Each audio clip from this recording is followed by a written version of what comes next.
Katika misako na operation ambayo tumeendelea, tumeweza kumkamata mtuhumiwa mmoja ambaye amefahamika kwa jina la Lameck Mellitus Mwamlima mwenye umri wa miaka 29,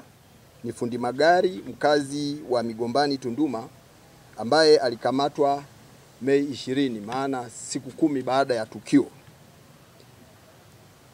Kuna mtuhumiwa mwingine baada ya kumkamata huyu, kuna mwingine amefahamika, jina tunalo, naye pia bado tunamtafuta, ambaye alishirikiana na huyu katika tukio hili la mauaji ya huyu mwalimu wa dini.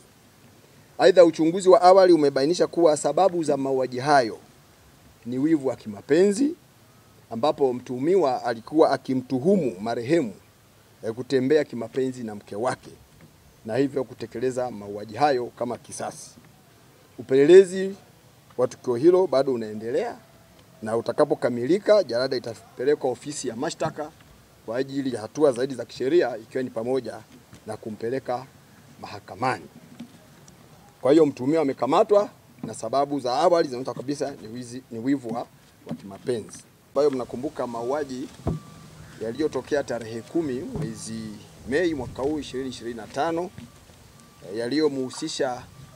mwalimu wa dini maarufu kama katekista wa kanisa Katoliki parokia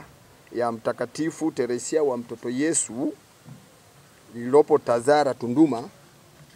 ambaye anafahamika kwa majina ya Diamond Mwenda mwenye umri wa miaka 38, aliyefariki tarehe hiyo ninayosema tarehe 10